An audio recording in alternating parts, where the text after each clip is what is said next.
ఖమ్మం జిల్లా కూస్మంచి మండలం పాలేరు రిజర్వాయర్ పరివాహక ప్రాంతాల్లో ఇటీవల వరద ముంపుకు గురై పంట పొలాలు, రహదారులను, కాలువ కట్టలను జిల్లా కలెక్టర్తో కలిసి 6 సభ్యులతో కూడిన కేంద్ర బృందం పరిశీలించారు. రాష్ట్రంలో భారీ వర్షాలు, వరదలతో కలిగిన నష్టంపై కేంద్ర బృందం అంచనా వేస్తుంది.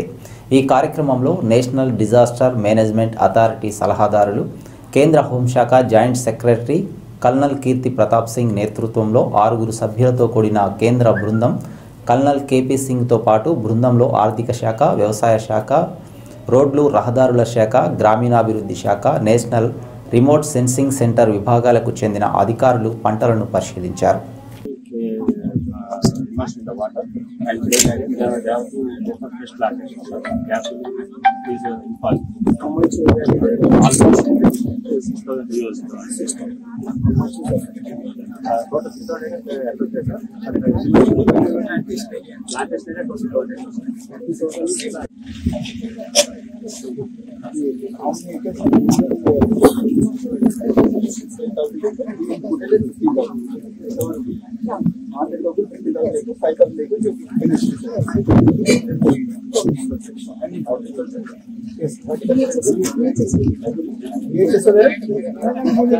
కొంచెం